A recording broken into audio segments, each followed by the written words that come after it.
America. I watched the TV news last night. I got home and I'm looking at the stock market coverage, and there's somebody wrote a little banner underneath on one of the shows that said, "Is the crisis over?" And I'm like, yeah, new $1 million mortgages for everybody. Yeah. Don't be fooled by the stock market. Here's the point tonight. Do not believe the hype. An upswing in the market does not always equal health or even a recovering economy. We're going to have big downs and big ups for a long time to come. And here's how I got there. For starters, yesterday was Columbus Day. And while the stock market was open, the credit market wasn't. And that is where we need to see significant progress before anybody starts popping champagne with, dollar bills that, now it takes about 1 billion of them to equal one. Most importantly, yesterday's gain should not be encouraging because, when you look at it and go, whoa, almost 1,000 points, because of this little fun fact. Do you know when the last 4 biggest daily percentage gains in the stock market history took place? You ready? 1929, 1931, 1932, and 1933. For you young whippersnappers out there, that was a time we used to call the Great Depression, and we liked it. Forget about daily gains. Ask yourself, your grandparents, how was life back then? So tonight, America, here's what you need to know. The federal government is just so colossally bad at business. The reason why yesterday's market was so good is the feds announced they plan to buy stakes, whether they wanted to or not, the U.S. banks, in those banks. Well, that caused the price of those shares in the banks to go up. And so when they actually do buy the shares, which means when they take your money and buy them, it means now we're going to pay a lot more than we could have had we bought them Friday and zipped our mouth. Morgan Stanley stock shot up 87%. Guess who gets to get in on that deal? Now we're going to pay 87% more just because we told everybody in advance. It was amateur hour. Brought to you by the same folks who buy $1,000 toilet seats and run the DMV. Do me a favor. Stick to just pointing fingers at each other and yelling at each other, boys, will you? Leave the real economic work where it belongs, in the hands of the free market.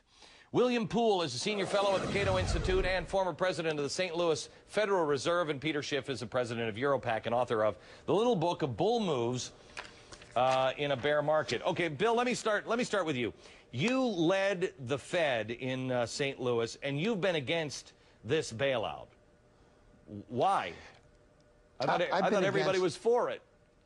I was against the TARP program, the asset purchase program. I've been in favor of equity infusion into banks, that is, government buying preferred shares or common shares in the banks. However, I had assumed, and the Treasury had been talking about that program as being voluntary. Now, it's not voluntary. The banks have been strong-armed into doing it. And I must say, the Treasury has no authority in the law, as far as I know, to require banks, any other company, to sell a piece of themselves to the United States government. Hang on just a second, Bill, because this is something that I have not heard covered anyplace else. I have not heard this focused on. Everybody's so busy celebrating. But they forced the bank. The banks could say, I don't want your money. And the banks must sell them these preferred shares to the government. Why would they do that? The banks were volunteered the way a soldier in the Army gets volunteered to do latrine duty. Yes, sir, Sergeant. Yes, sir. Right away, sir. That's the way this was done. And I find it highly objectionable that we are not operating under the rule of law. It sets a very bad precedent. It means that in the future, anytime there is a crisis, the government will have the authority to require a company to sell a piece of itself to the federal government. So, I think it's terrible. Peter, let me ask you this, that begs the question. Is capitalism dead and fascism alive? I mean, when can a company say, no, you can't buy shares of me. I don't want to sell them to you. Unfortunately, we buried capitalism years ago. And we've been talking about this. Nothing the government is doing is legal. They're violating the Constitution with everything that they do. But, Paulson said today about this plan, he said it was necessary and unprecedented. And he's wrong on both counts. It's completely unnecessary. And unfortunately, there is precedent for this type of monetary policy. They tried it in Argentina. They tried it in Weimar Republic, Germany. They're trying it right now in Zimbabwe. I got right here in my hand 100 billion Zimbabwe dollars. And if I spend it quickly enough, I can buy a pack of chewing gum. This is the road they're taking us down. We don't need liquidity in this country. We need savings. And the government is trying to inject the banks with all this liquidity so they can loan it out. But you can't do that. We need legitimate underconsumption to have real savings. All the government is providing us with is inflation, and we're going to get more and more of it. So, Bill, you're a former head of the Fed. I mean, you're a reasoned guy. I mean, not like this Schiff dude over here. You're a guy who knows how this system works. Are we headed towards Weimar? I mean, how do you pump this much money into a system that we have been doing over and over again and still intend on doing without inflating our money like crazy?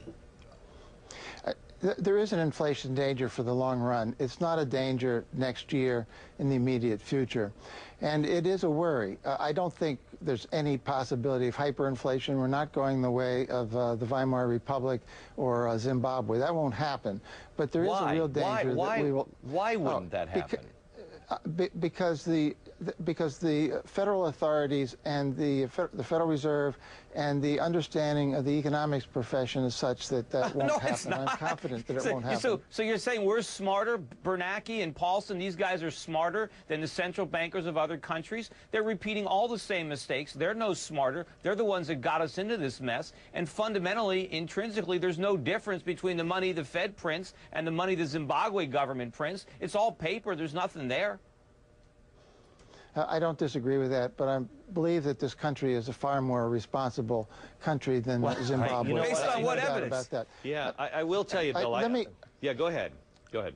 Well, I would like to... Those are valid long-run concerns, and we must pay attention to them, and the federal budget deficit is going to be a big problem in coming years. But I want to come back to the issue that is right at hand of managing the financial crisis, which is real, which is serious, which does need to be managed. But I believe that this step goes way beyond what is necessary, and going beyond what is authorized in the law is a very dangerous thing to do. So, Bill, how do we... Wait, Peter. Bill, how do we stop it? How do we stop people in the Fed? How do we stop people in the Treasury? The Americans have spoken out against this. We are destroying capital. For instance, try this little piece in. Everybody wants salary caps. Salary caps? Who the hell is going to run these banks? If you can only make $250,000 a year, I know that sounds like a lot to a lot of people, but it's not for people who are to run the biggest financial institutions on planet Earth. Yeah. You know, well, one thing that would stop it would be if one of the executives of these companies, if one of these banks, the 9 banks, were to go to court and ask for a court injunction against this requirement. Then it would be tested in the court system.